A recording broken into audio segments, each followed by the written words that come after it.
بسم اللہ الرحمن الرحیم۔ السلام علیکم ورحمۃ اللہ۔ گھر میں کتا رکھنا، اس میں تو کوئی شک نہیں کہ کتا نجس ہے، لہٰذا اس کی رال بھی جو منہ سے ٹپکتی رہتی ہے یا اس کے بال بھی جھڑ جاتے ہیں، اور باقی تمام کی تمام چیزیں پیشاب پخانے کے ساتھ ساتھ ہر چیز اس کی نجس ہے۔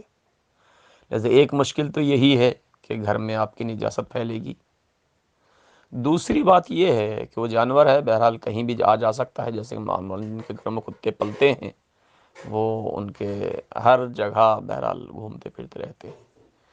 اس کے علاوہ روایات میں آیا ہے کہ جس گھر میں کتا یا کتے کی تصویر ہو اس میں رحمت کے فرشتے وارد نہیں ہوتے۔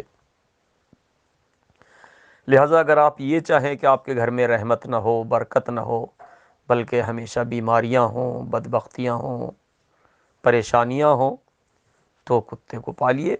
لیکن اگر یہ چاہیں کہ برکت ہو، رحمت کے فرشتے آئیں، آپ کا گھر بہرحال ایک الہی اعتبار سے ایک اچھا گھر کہلائے، جس میں ہر طرح سے امن و سکون ہو، پریشانیاں نہ ہوں، تو پھر کتے کو پالنا صحیح نہیں ہے۔ بذات ہی کتے کو پالنا حکم فقہی کے اعتبار سے حرام نہیں ہے کہ ہم یہ کہہ دیں کتا پالنا حرام ہے، نہیں، لیکن یہ تمام مشکلات ہیں کہ جس سے گھر کی برکتیں ہیں، رحمتیں ہیں، یہ ختم ہو جاتی ہیں، اور پھر نجاسات اور اس طرح کی چیزوں کا اضافہ ہوتا ہے گھر میں، بدبختی اور بیماریوں کے ساتھ ساتھ۔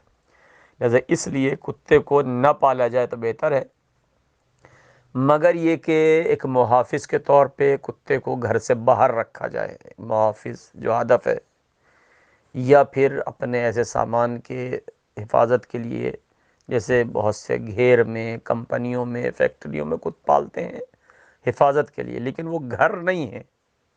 گھر کا حکم الگ ہے کہ آدمی ایسی چیزوں کو نہ پالے تو بہتر ہے۔